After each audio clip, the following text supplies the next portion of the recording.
great view.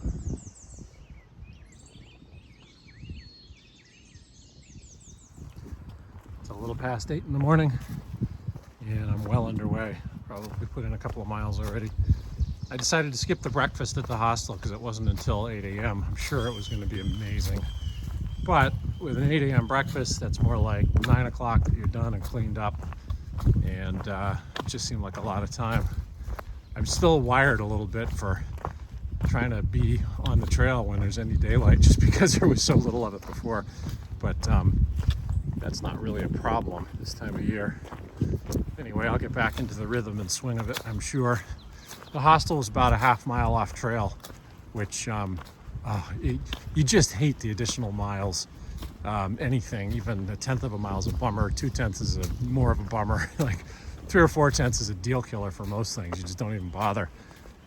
People will pass by a shelter where the water is 2/10 away or something just because they're not willing to have to do that extra 4/10 round trip. And that's a great hostel, so that's why it works for them. Because a lot of places people wouldn't go a half mile out of their way, is my guess. A lot of younger people I'm seeing on the trail. There are some old codgers like me, but most of them are younger.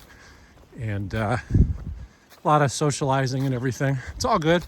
Not exactly my scene, or maybe I'm just getting back in the swing. I've talked about the social element before. I find myself, I don't know, more ready to just get in bed and read a book and take it easy.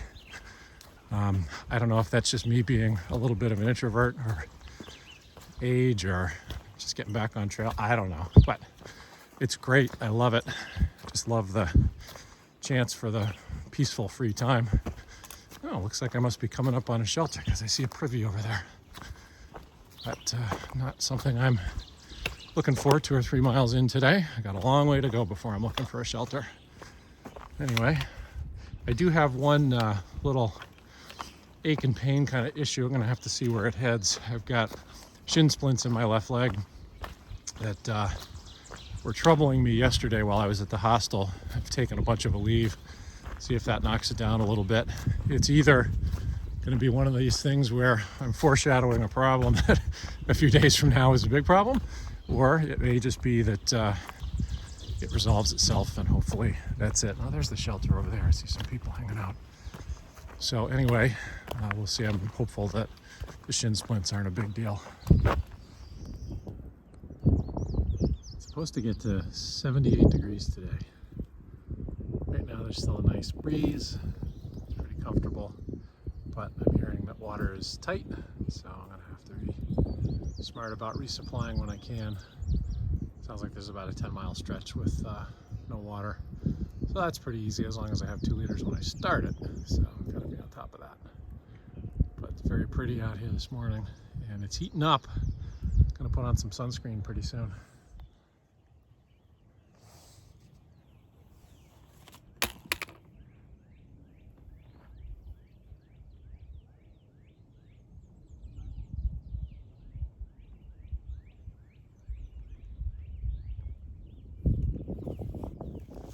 So I'm walking along the ridgeline where I just took that last sequence, and one of the things I can't communicate with the video is the smells.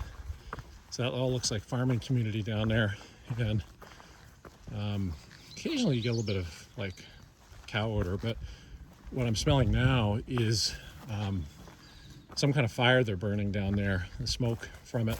I've smelled it a few times, and all I can think of is like sweet pipe tobacco.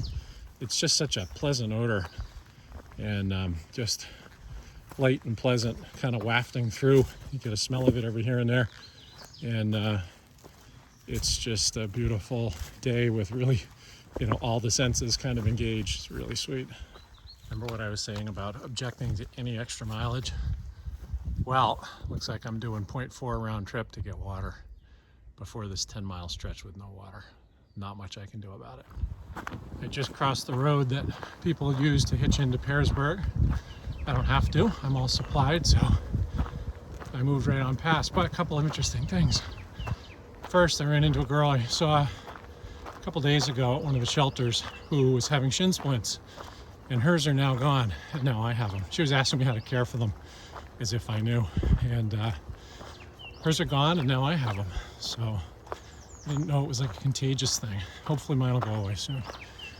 More interesting even was that there's a shuttler at the crossing who said, I'm going to run into Stitch and Titanium up ahead. Now he didn't know this, but I stayed with Stitch and Titanium by Dix Creek Gap at the hostel around the bend many moons ago. And Titanium is, I think, 78 years old. She hikes with a dog who I think is responsible for ensuring she's properly medicated. And Stitch, I think, kind of adopted her and decided to hike with her way back early in the trail. So it will be kind of fun to run into them, even though I don't know them that well, but it's a throwback to maybe the second week on the trail. So in all this time that I've been off trail, I guess they've made up the mileage and we're now in the same place. Just came across this little cemetery. Ancient, I'm sure. And overgrown, but I'm told there's a lot of haunted stuff in this area, so I'll be on guard for that. Looks like this is the headstone of Captain George Paris, and since this is Parisburg, I'm sure he was an important guy, and his tombstone is surrounded by a brick structure. I guess this is Celanese Chemical Company that walking by. Oops, I missed the trail. Remember those good odors I was talking about earlier? They weren't coming from here. I'm getting close to the shelter that I'm thinking I may stay at tonight. But I have to say, it looks like it's turning into field, and that's not good for hammocks. So unless the shelter is not full, I may have to keep moving, or maybe I will anyway.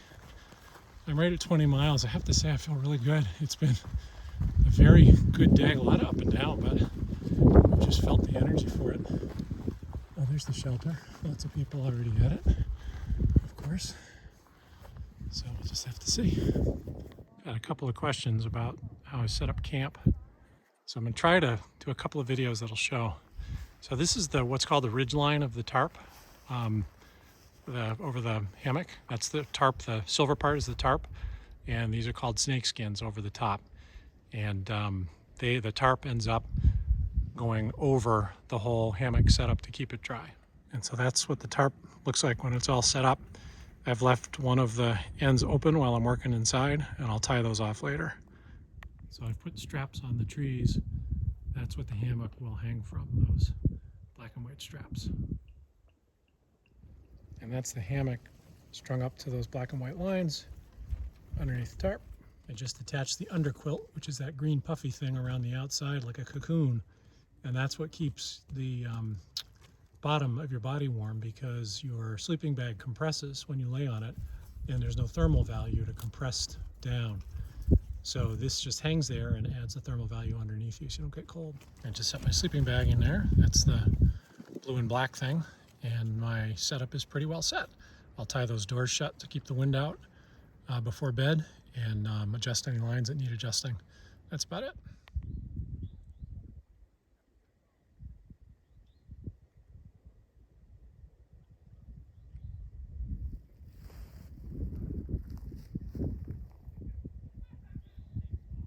Well, it's the end of day 48.